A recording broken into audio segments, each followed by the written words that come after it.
I want to welcome two friends to Camp David, President Sarkozy of France, who's representing the European Union, and President Barroso of the European Commission. We're really glad you're here. I'm looking forward to an important discussion of the global financial crisis, which is having an impact on hardworking people all across the world. The first task is to stabilize the financial markets in our own countries. Given that the world has never been more interconnected, it is essential that we work together because we're in this crisis together. That's why over the past few weeks, the United States and our partners in Europe have cooperated closely to address this challenge. Earlier this month, the Federal Reserve, the European Central Bank, and 4 other central banks carried out a coordinated interest rate cut. Last weekend, G7 finance ministers and central bank governors approved a plan of action to stabilize our markets, rebuild confidence in our financial systems, and restore the flow of credit to our businesses and our consumers. As part of this action plan, leaders in Europe have taken measures to provide financial institutions with additional capital, provide credit guarantees, and increase deposit insurance. In the United States, we're taking systematic and aggressive steps to help banks rebuild capital and resume lending. For example, the Treasury Department will directly inject capital into banks by purchasing equity shares. The Federal Deposit Insurance Corporation has temporarily guaranteed most new debt issued by insured banks, which will make it easier for these banks to borrow needed money from each other. The Federal Reserve is launching a new program to provide support for commercial paper, a key source of short-term financing for America's businesses and financial institutions. These are historic measures suited to our system, which I believe will work. These measures will take time. We're dealing with a significant problem. But the American people and our friends around the world can know that we have confidence that the measures will work. In addition, G8 leaders issued a statement this week expressing support for an international meeting on the financial crisis. I've been in touch with Prime Minister also of Japan, who happens to be the president of the G8. We've been consulting with the Japanese. I look forward to hosting this meeting in the near future.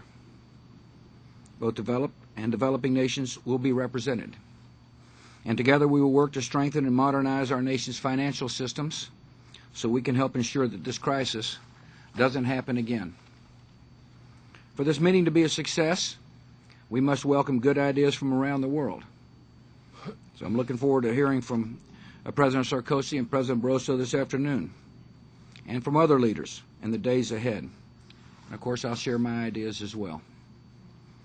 As we make the regulatory and institutional changes necessary to avoid a repeat of this crisis, it is essential that we preserve the foundations of democratic capitalism, a commitment to free markets, free enterprise, and free trade.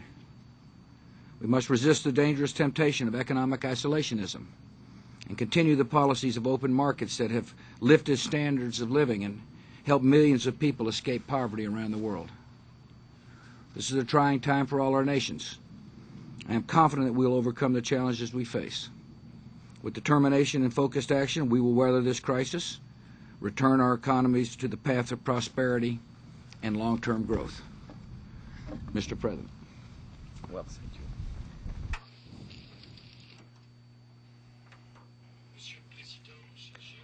President, my dear George, thank you for having invited us.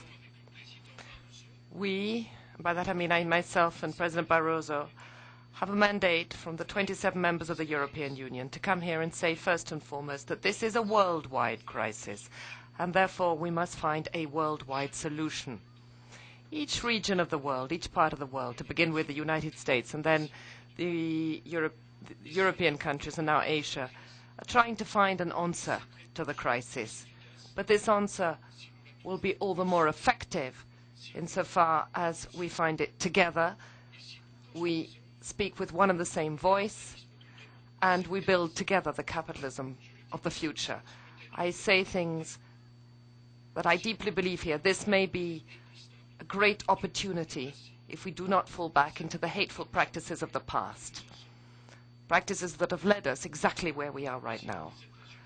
Now, the President of the United States is right in saying that protectionism and closing one's borders is a catastrophe. He is right to say that it would be wrong, catastrophic, to challenge the foundations of market economics. But we cannot continue along the same lines, because the same problems will trigger the same disasters. We can only go forward with a sense of responsibility, and that those who have made the mistakes bear the brunt of their errors and shoulder their burden of responsibility. And we have come here on behalf of Europe to say to this great American nation that we wish to build a better world, the world of the 21st century, that we wish to work hand in glove in building this world with you. But we must not waste any time. We want a summit, the nations of the G8, as has been stated, and no doubt the G5 countries, so that together with Asian states and others we find a worldwide solution. This must be done forthwith, as President Bush has said, possibly even before the end of the month of November. And we believe that insofar as the crisis began in New York, then the global solution must be found to this crisis in New York, all of us putting our heads together. We must look on the fundamental rules that will apply to this 21st century of ours. We live in the 21st century, but we continue to abide 20th century rules. Hedge funds cannot continue operating as they have in the past. Tax havens, neither. Financial institutions that are under no supervisory control. This is no longer acceptable. This is no longer possible. Together, among friends, among allies, we must be able to say to the world that we are determined to find a solution together, to find answers together. George, my friend, together with José Manuel, myself, we speak with one and the same voice. We have brought European nations together. That was no easy task. There were British traditions, French traditions, German traditions, Latin traditions, but we found a solution. And why were we able to do so? Quite simply because this is such a serious crisis. It is such a systemic crisis. And it is on that note that I wish to end. Why must we make haste? We must make haste because we must stabilize the marketplace as swiftly as possible by coming up with answers. And once calm has been restored, we must avoid at all costs that those who have led us to where we are today should be allowed to do so once again.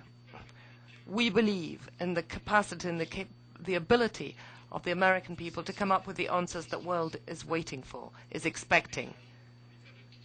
Because this sort of capitalism is a betrayal of the sort of capitalism we believe in. And that is the reason why, with President Barroso, we have come to make Europe's voice heard.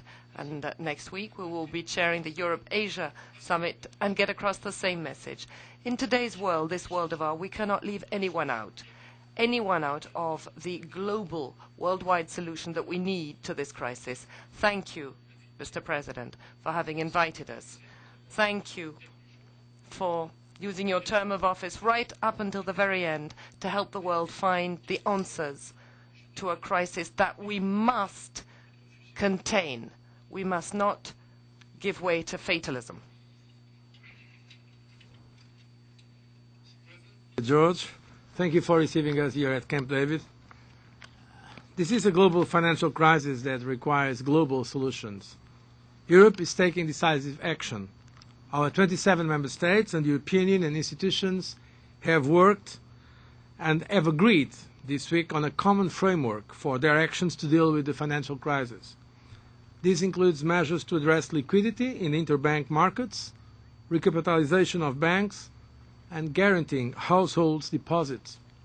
Coordination and consistency of countries' decisions is the way to secure an efficient response to these unprecedented challenges.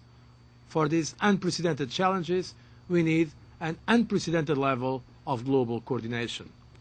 The European Union and the United States account for a very significant share of world finance. Around 77% of world wholesale finance is from the United States and from Europe. We Europeans and Americans must now join efforts and extend our cooperation to major developing and emerging economies. We must act swiftly to respond to the urgency, but we must also look forward at the medium and long term. The international financial system, its basic principles and regulations, and its institutions need reform. We need a new global financial order. Together, the European Union and the US, we can make the difference. Together, we should show the way towards an international response to the financial crisis and contribute to global growth. This is why Europe wants the calling of an international summit as soon as possible to launch an effective world response to world crisis. It's precisely because we believe in open societies and open economies. Open societies need rules, the rule of law, the rule of democracy. Markets also need rules, if possibly commonly agreed rules. And as President Sarkozy just said, we'll be this week also in Beijing for the ASEM summit, where we hope to engage also other partners around this very line. Addressing the financial crisis must go hand in hand with providing our enterprises and citizens the conditions for creating wealth and jobs. I really believe we have a very strong responsibility. Thank you very much for receiving us. Thank you, Joseph. Thank you.